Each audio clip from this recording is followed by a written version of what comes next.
Olá, alunos das turmas do primeiro ano, bom dia, boa semana a vocês.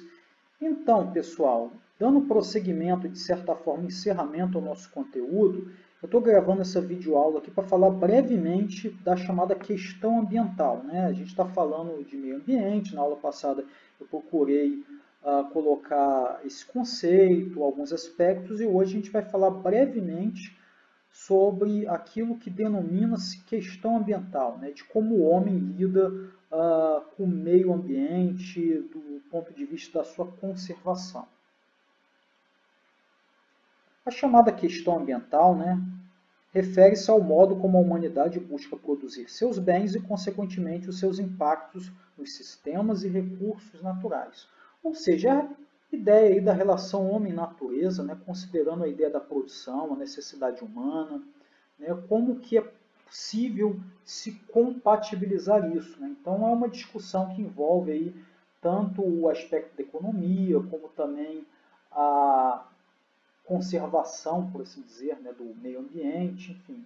A ideia de você procurar produzir de uma forma que busque um equilíbrio também com a manutenção aí dos sistemas e dos recursos naturais. Sistemas talvez seja um pouco excessivo esse termo, né, mas principalmente a ideia de se conservar os recursos naturais, né? Enfim, tentar produzir de uma maneira a levar menos à exaustão dos recursos naturais. Foi algo que passou a ser, de fato, pauta de discussões a partir do século XX, né? Principalmente a partir ali da segunda metade do século XX, né? E essa discussão que acabou pegando, inevitavelmente, incluindo a dinâmica da economia, né?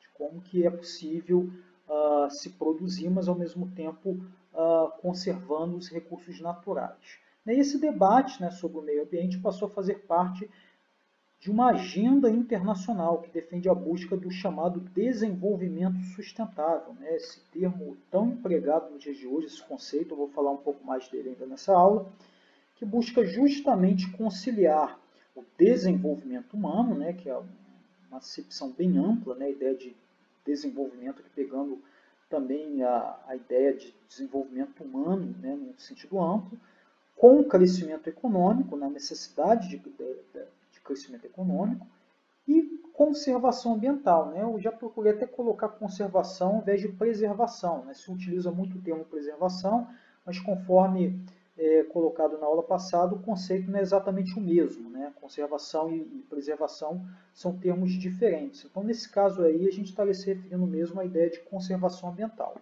Entretanto, sobre essa questão da agenda internacional ambiental, ela é bem discutível, tá, pessoal? Tem aspectos aqui que eu vou procurar não entrar muito nos pormenores, porque tem aí embates políticos, até mesmo ideológicos relacionados a essa questão, então vou procurar aqui abordá-la de uma forma muito mais informativa, né? Que está aí, as chamadas conferências internacionais do meio ambiente. A primeira Conferência Internacional do Meio Ambiente, significativa, né, a grande Conferência Internacional do Meio Ambiente, ocorreu em 1972, a chamada Conferência das Nações Unidas sobre o Homem e o Meio Ambiente, que ficou conhecida como Estocolmo 72. Né? A primeira grande Conferência Internacional do Meio Ambiente, embora na Organização das Nações Unidas já estava se fazendo discussões também relacionadas a isso, a questões, de certa forma, que envolviam o aspecto ambiental. Mas essa foi a primeira grande conferência, né, significativa, e foi realizada em junho de 1972 em Estocolmo, capital da Suécia, em que se discutiu ali o que exatamente? Bom, um ano antes, em 1971, um grupo de cientistas, né, teria publicado um estudo conhecido como os limites do crescimento. Esses cientistas ganharam o apelido de Clube de Roma, né? O chamado Clube de Roma teria publicado um relatório, né,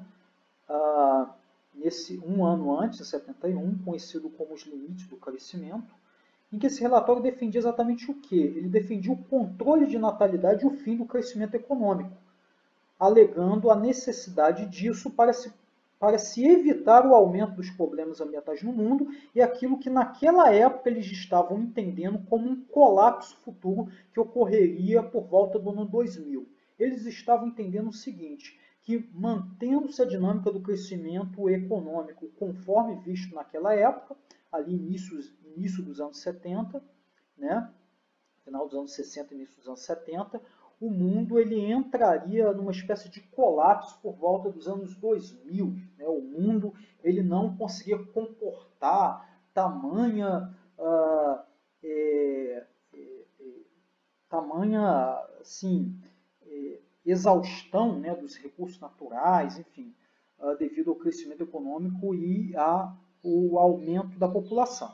Né? É interessante notar até que a gente observa uma coisa um tanto quanto malthusiana nisso, né? Algo que eu coloco no segundo ano quando a gente fala de teorias demográficas. Mas, enfim, o fato é de que eles fizeram esse relatório, né? E aí a ONU, com base nesse relatório, realizou essa conferência para discutir exatamente a proposta desse relatório, que era a adoção da chamada política de crescimento zero. Né? Vamos zerar, por assim dizer, o crescimento econômico para assim preservar o mundo. Né? Enfim, evitar esse colapso. Entretanto, os países em desenvolvimento, alguns países em desenvolvimento na época, né, inclusive alguns até que compunham aquele chamado movimento dos países não alinhados, porque a gente estava na época ainda da Guerra Fria, né, então tinha aí o mundo, o primeiro e o segundo mundo, né, debatendo, discutindo a questão estratégica da Guerra Fria ainda, mas tinha esse movimento, né, dito países não alinhados, enfim, não estariam diretamente alinhados nem ao bloco liderado pelos Estados Unidos, nem ao bloco da União Soviética, enfim, mas aí é uma outra questão. E alguns países se opuseram nessa proposta, entendendo que era sim necessário o crescimento econômico, né, para o desenvolvimento dos seus países, das suas populações, enfim. E essa posição teria sido criticada pelos demais, né, pelos países desenvolvidos, já inclusive na época, que estavam chamando de uma posição daqueles que queriam o crescimento a qualquer custo. Então, o embate ficou mais ou menos dessa maneira. Uns defendiam a adoção do crescimento zero, outros defendiam, né, ou conforme foi feita a caricatura a eles, eles estavam defendendo o crescimento a qualquer custo. O fato é que toda essa discussão paralisou uma tomada de decisão e essa política de crescimento zero não foi implementada, enfim. E aí foi redigida a chamada Declaração de Estocolmo, que a Declaração de Estocolmo buscou apenas, enfim, sugerir aos países que procurassem aí mecanismos de conciliar esses interesses aí, essa necessidade de crescimento econômico com a conservação, né, melhor dizendo, do meio ambiente, preservando, entretanto, o direito à soberania das nações, né, a soberania dos Estados nacionais, que é princípio básico, inclusive, né, das próprias relações internacionais. E aí não se tomou, portanto, nenhuma decisão mais propositiva.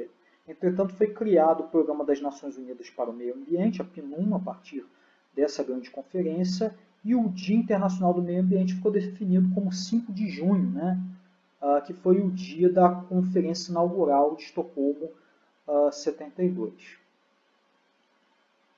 E aí, né, nas décadas seguintes, houve todo um grupo de estudos, né, liderado aí pela Organização das Nações Unidas, para elaborar um novo estudo, uma nova proposta, por assim dizer, para tentar resolver essa questão aí da necessidade de equilibrar crescimento econômico com preservação, ou melhor dizendo, conservação ambiental. E aí um grupo de estudo, né, liderado pela primeira-ministra da Noruega na época, a Brundtland, eu acredito que seja essa a pronúncia, elaborou esse relatório no final dos anos 80, cujo seu nome, o seu nome oficial era Nosso Futuro Comum, né, esse relatório. E esse relatório teria criado o conceito de desenvolvimento sustentável, né, que eu já vou colocar ele mais claro aí no próximo slide. Mas aí, com base nisso, né, isso surge no final dos anos 80, no início dos anos 90, mais precisamente no ano de 1992, a ONU realiza uma nova conferência, uma nova grande conferência internacional para discutir a questão do meio ambiente, que foi a ECO 92, ou Rio 92, realizada aqui no Rio de Janeiro, cujo seu nome oficial era a Conferência das Nações Unidas sobre Meio Ambiente e Desenvolvimento, né, realizada, portanto, no Rio de Janeiro em junho de 92, com representantes de 178 países e diversas organizações não governamentais, né, que também realizaram uma conferência paralela, enfim. E aí a ECO 92, também, se eu não estou enganado, é chamada de Cúpula da Terra, né, discutiu justamente com base no relatório Brundtland, é meio chato, Brundtland, discutiu, né, o chamado desenvolvimento sustentável, né? E com base, né, no relatório, objetivou discutir a implementação desse modelo, chamado modelo de desenvolvimento sustentável. A ECO 92 contou com uma convenção sobre biodiversidade e outra sobre mudanças climáticas. A discussão de mudanças climáticas já estava ganhando muita ênfase aí nessas décadas. E foi redigida nesse encontro a Declaração de Princípios Relativos à Floresta, o chamado Plano de Ação, mais conhecido como Agenda 21. Né? O que é exatamente a Agenda 21? Né? Que volta e meia a gente ouve falar disso daí. Nada mais é do que um plano cujo projeto é a implementação do desenvolvimento sustentável em todo o mundo ainda nesse século XXI. É por isso que é conhecido como Agenda 21, a ideia de agenda para o século XXI. Né, a ideia da implementação do desenvolvimento sustentável no século XXI em todo o mundo. Esse é o objetivo até bem amplo, né, para não dizer até utópico. Né? Enfim, mas aí não vou entrar muito nessa questão mais polêmica, política, por assim dizer. Né?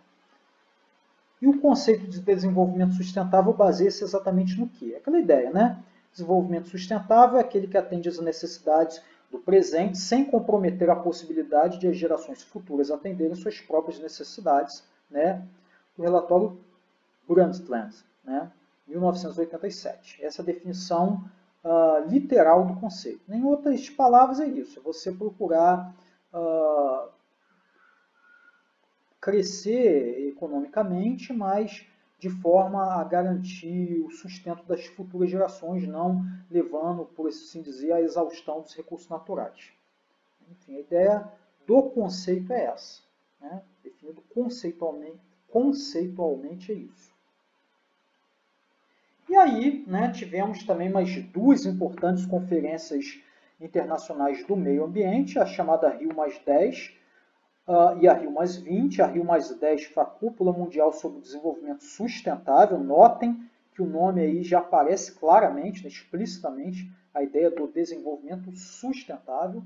Foi realizado em Joanesburgo, na África do Sul, entre agosto e setembro de 2002, portanto, 10 anos após a Rio 92, e a Conferência das Nações Unidas sobre Desenvolvimento Sustentável. Novamente, ênfase no termo desenvolvimento sustentável. Enquanto a Rio 92 falava em desenvolvimento, aí já está claro na Rio+10 e Rio+20 qual o modelo de desenvolvimento estaria sendo dito, que seria o modelo de desenvolvimento sustentável. Né?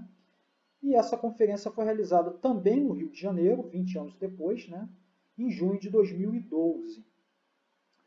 Os objetivos, né, dessas duas conferências, né, a Rio+10 e a Rio+20, seriam justamente os de analisar os resultados práticos, né, obtidos da Rio 92 nas décadas seguintes. Né? Foi realizada, portanto, a Rio 92, e aí 10 anos depois, 2002, e 20 anos depois de 2012, o que teria avançado, né, daquilo que teria sido tratado lá, proposto na Rio 92, que seria justamente procurar avançar a implementação da chamada Agenda 21. Né?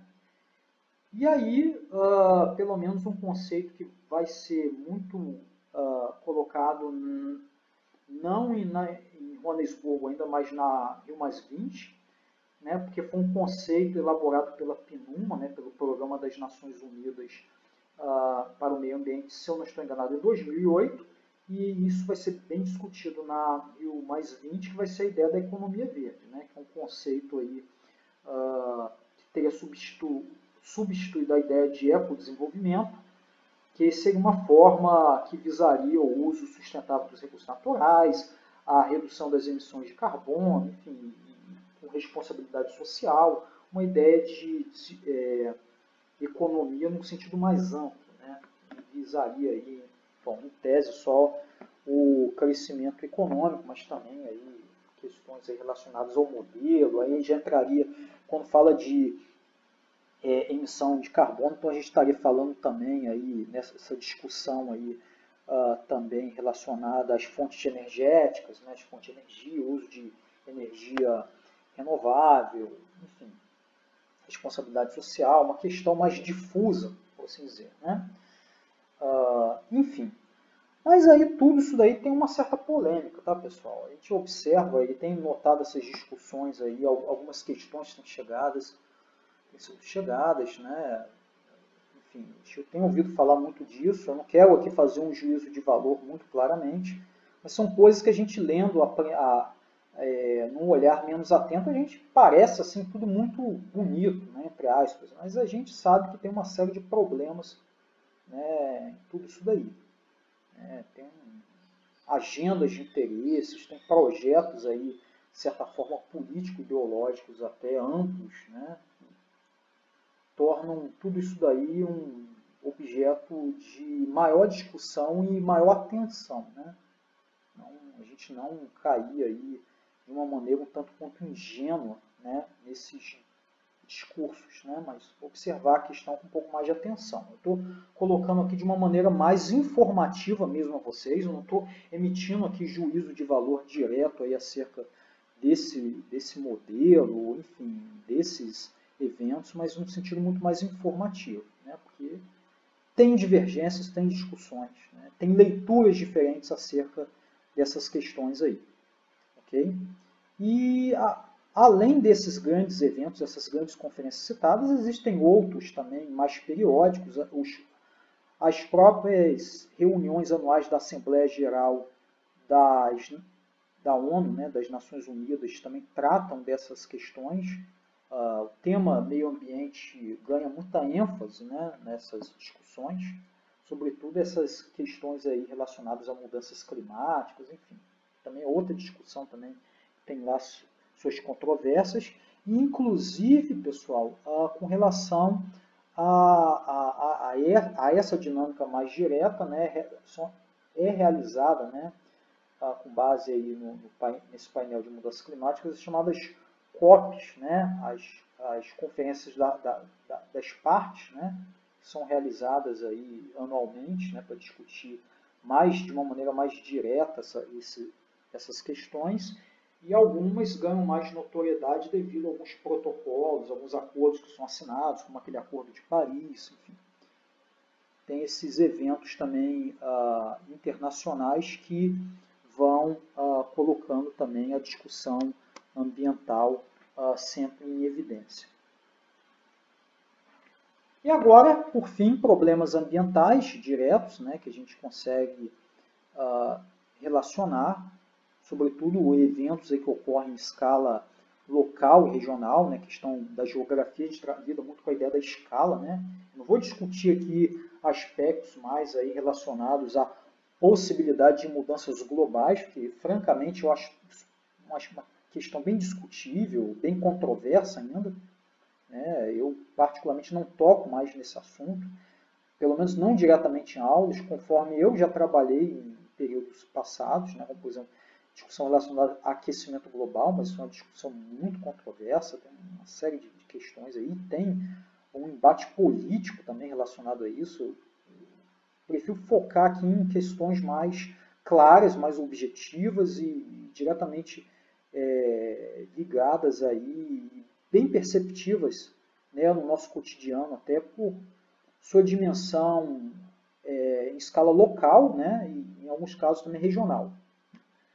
Por exemplo, a poluição atmosférica, né? Uma questão que a gente lida diretamente nas grandes cidades. Em algumas áreas, por exemplo, industriais, também se nota isso mais claramente.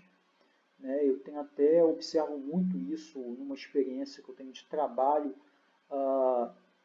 ali em Duque de Caxias, na região de Campos Elíseos, onde há ali uma produção petroquímica, né? A refinaria de Duque de Caxias. A gente observa o ar bem pesado ali na região, né? Lugar também que tem um problema muito sério de saneamento básico. Aliás, uma questão muito importante quando a gente fala de meio ambiente é pensar sobretudo no saneamento básico. Isso, inclusive, é um dos pontos da discussão que torna essa questão da discussão ambiental global, tanto quanto problemática também, que fala muito de mudanças climáticas e tal, de uma agenda internacional. Entretanto, a gente vê problemas nas nossas cidades aí na cara de todo mundo, problemas em escala local, muito claro, problema de saneamento básico terrível nas grandes cidades brasileiras, e isso muitas das vezes não é dado a devida atenção, né? Ou é dada a atenção de maneira residual, né? Às vezes não entrando numa dinâmica propositiva mais clara, no sentido até da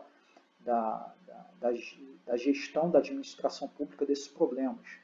É bom que a gente tem notado essa discussão avançando um pouco, né? Teve até no Brasil a questão do marco do saneamento colocado aí recentemente. Enfim, eu acho que quando a gente fala de meio ambiente, a gente tem que observar muito esse detalhe. Não adianta ficar colocando a coisa no sentido macro, né? No sentido, em escala global, e não ver muitas das vezes problemas assim claríssimos, né?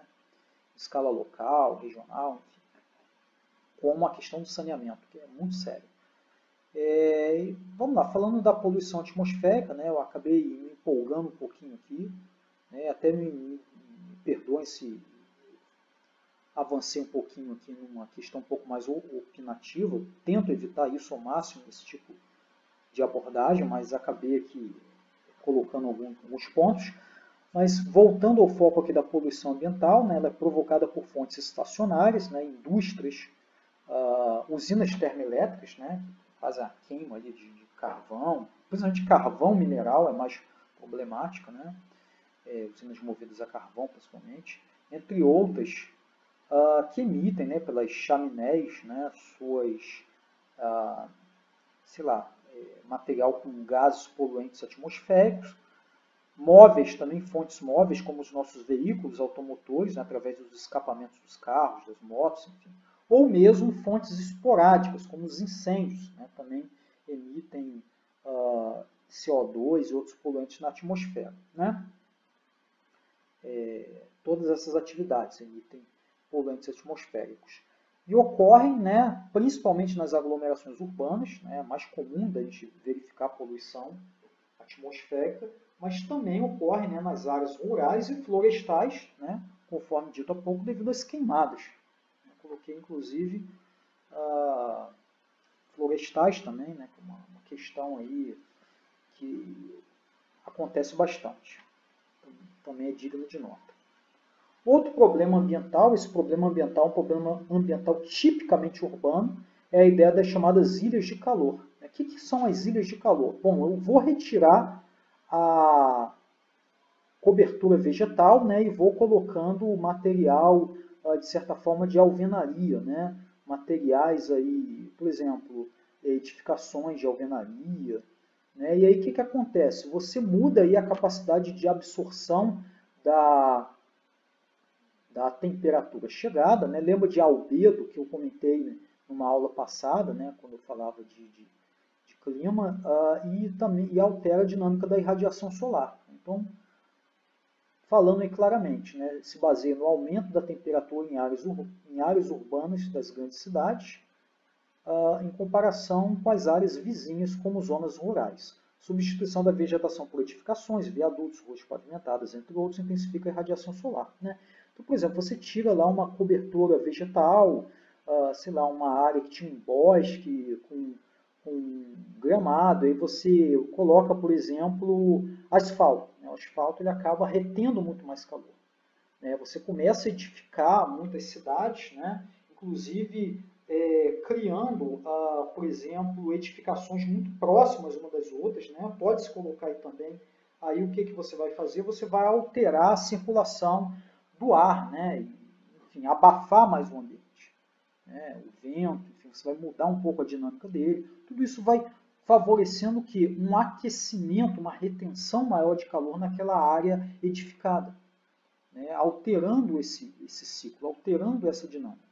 E aí, consequentemente, você vai ter o quê? A gente vai ter um aumento da temperatura nessas áreas, né? E aí até tem esse esquema aqui mostrando, né, a dinâmica aqui uma temperatura média baseando, por exemplo, em áreas rurais, né, áreas aí com cobertura vegetal, aumentando aí por áreas já com algumas edificações, chegando até ao topo máximo aqui em áreas centrais de uma cidade, né?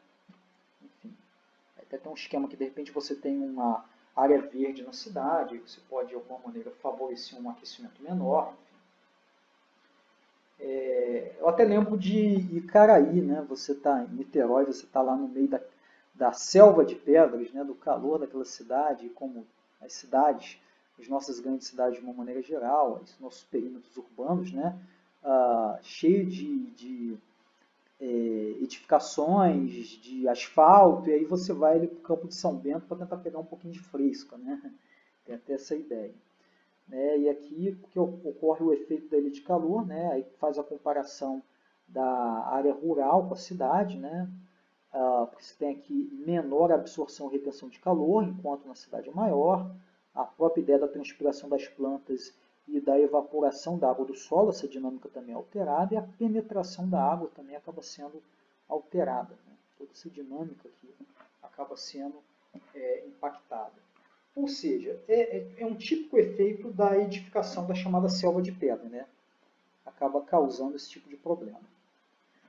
Outro problema ambiental urbano característico, né, em algumas áreas de produção industrial, de algumas indústrias mais específicas principalmente, é o fenômeno da chuva ácida, né? O que é exatamente a chuva ácida? É uma situação que ocorre uma elevação anormal dos níveis de acidez atmosférica, devido à liberação de determinados poluentes industriais na atmosfera, obviamente, né, como dióxido de nitrogênio, trióxido de enxofre, entre outros, né?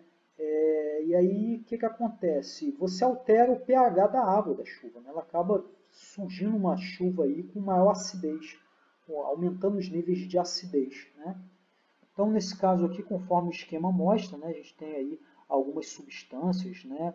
O CO2, o dióxido de nitrogênio, o dióxido, nesse caso aqui, de enxofre, né? Isso pode botar o 3 aqui, seria o trióxido, enfim. Essas substâncias sendo liberadas através dessa queima, dessas atividades industriais aqui, né? Como até falei há pouco, usinas termoelétricas, por exemplo, é uma característica disso, né? Libera enxofre na atmosfera, enfim, a queima do carvão mineral, né? Enfim, aí você tem aqui o que? Uma alteração aqui, né? Os gases se combinando com gotículas de água para formar ácidos, ocorre a chuva ácida, né?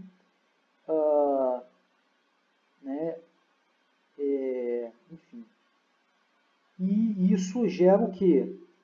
A chuva destruindo plantas, poluindo o solo, né? As fontes de água e corroendo construções, né? Outro tipo de impacto característico da chuva ácida. Você corroer algumas construções. E para a agricultura, principalmente, é muito prejudicial, né? Você tem uma chuva mais corrosiva, por assim dizer. Enfim. Outro fenômeno também, mas esse fenômeno aqui é, na verdade, um evento natural, né, essa chamada inversão térmica, mas aonde que o impacto ambiental aqui estaria configurado? Na verdade, um efeito da própria poluição atmosférica, né? E aí, tendo a situação aí da inversão térmica, isso acaba se tornando um problema maior. Como ocorre muito comum em grandes cidades, né? A gente já viu em algumas ocasiões São Paulo, por exemplo, né? Mostrando nos telejornais aquele no amanhecer, né, a cidade amanhecendo toda acinzentada, com aquela coluna de poluição bem próxima à superfície. Porque o que acontece? É uma mudança de troca de camada de ar que acontece ao longo do dia. Né, e principalmente nas primeiras horas da manhã, né, é característico exatamente isso, a descida do ar mais frio, né, e empurrando o ar mais quente para cima. Como assim, né? Essa mudança abrupta de temperatura, né, devido à inversão das camadas de ar frias e quentes, ocorre principalmente nas primeiras horas da manhã, né? A camada de ar mais fria, ela, por ser mais pesada, ela desce, né? Lembrando aquela ideia ali da pressão atmosférica, enfim, você tem ali um ar mais denso, mais pesado, né? Então ele é mais pesado, ele desce, empurra para cima a camada de ar mais leve. E o que isso acontece? À medida que esse ar mais pesado desce e fica mais próximo à superfície, ocorre maior retenção dos poluentes próximos à superfície terrestre. E por outro lado, o ar deslocado para a camada superior, sendo esse ar mais leve, ele fica nessa camada superior e dificulta, por assim dizer, a formação de ventos, outros agentes que serviriam como dispersores desses poluentes atmosféricos, fazendo com que a poluição fique mais retida ali próximo à superfície terrestre, gerando, portanto, um ar pesado, um ar poluído ali, que acaba sendo muito prejudicial, principalmente para as pessoas nas grandes cidades que têm problemas respiratórios, né? Muito característico esse tipo de problema respiratório em quem mora aí, convive, né, com a poluição dos grandes centros urbanos, né? Eu até mostrei, né, numa imagem anterior ali, quando eu falava de poluição atmosférica, aquelas imagens eram da China, né, que é um país que tem um problema seríssimo, né, de poluição atmosférica, até porque usa muito o carvão mineral, né, em suas usinas termoelétricas, enfim, na sua produção industrial. E a gente tem aqui, né, esse esquema num fluxo normal, né, então a gente tem o ar quente mais próximo à superfície, depois o ar frio, depois o ar mais quente, com a ideia das colônias de ar. Em inversão térmica ocorreria isso aqui, né, o ar frio desceria, empurraria o ar quente com a camada acima e tudo isso reteria mais os poluentes próximos à superfície, dificultando assim a dispersão deles, né, o que ocorreria aqui numa situação normal. E aí, por fim, o problema diretamente relacionado também ao que eu falei há pouco, até da dinâmica do saneamento, né? Saneamento básico, né? Saneamento de nossas cidades, que eu entendo que seja talvez a demanda ambiental mais clara, mais evidente, que muitas das vezes é negligenciada, né? Em meio a todas essas discussões aí. Enfim, que muitas das vezes colocam a dinâmica num sentido muito amplo, né? Muito macro e muitas das vezes, em grande medida, até em nome de projetos, de agendas, enfim, não vou entrar aqui muito nessa polêmica, mas muitas das vezes negligencia esses problemas muito mais claros e óbvios que estão aí à vista de todos. E um deles é diretamente relacionado aí a isso, talvez o mais claro, o lixo, né? O lixo nas grandes cidades, a produção do lixo, o acúmulo de lixo, o descarte do lixo, né? E o lixo é um problema muito sério, né, em nossa cidades, em nossa sociedade, né? O acúmulo de dejetos consumidos e descartados. E com o aumento da população e do consumo, a produção de lixo tende a aumentar. É uma questão aí que, infelizmente, é uma realidade. É uma realidade. Nas cidades que possuem coleta de lixo, esse material é armazenado em lixões, o que já não é algo adequado, né? Mas é provável que ainda exista isso, ainda ocorra por aí em algumas cidades, né? Mas também nos aterros sanitários, que esse seria o descarte mais adequado, né? O aterro sanitário, onde o lixo é enterrado e compactado em camadas. Então você arruma uma área adequada na cidade, mais distante ali da aglomeração urbana, você cava, né, grandes assim, buracos, coloca o lixo ali naquele buraco e depois vai colocando sei lá, camadas de terra por cima e compactando e assim sucessivamente.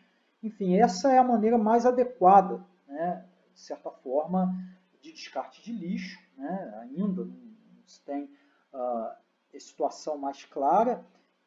exceto, claro, sim, as possibilidades de reciclagem, né, no caso de muitos lixos, o ideal é a chamada coleta seletiva de lixo, né, para se reaproveitar muito do material descartado através da reciclagem, principalmente plásticos, esses materiais aí, né?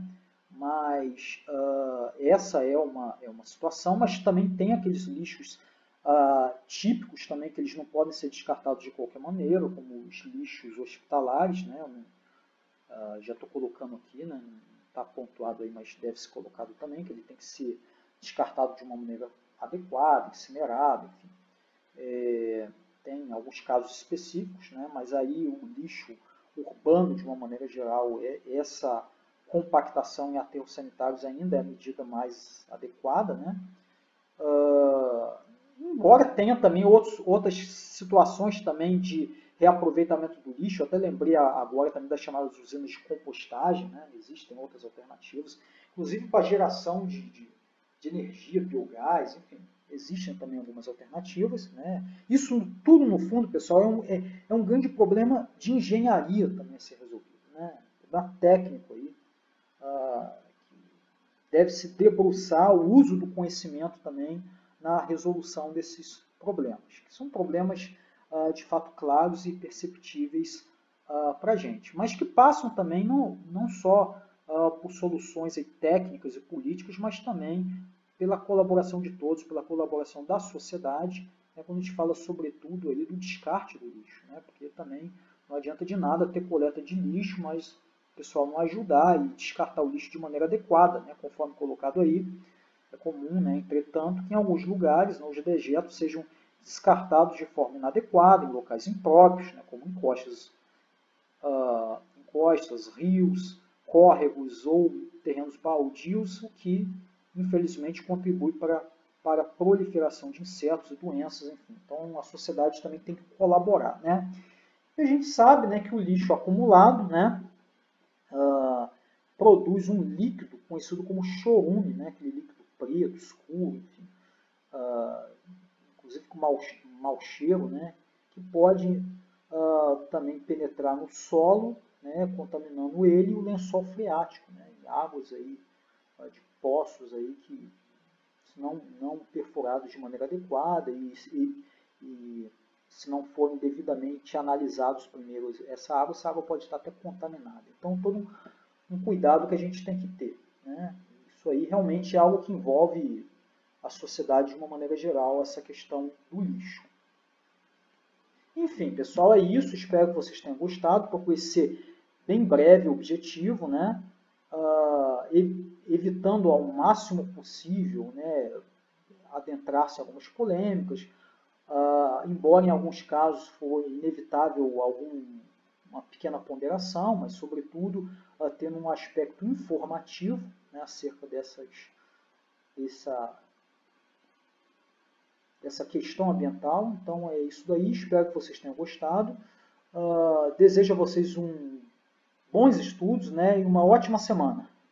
Tudo de bom, pessoal. Até a próxima. Tchau.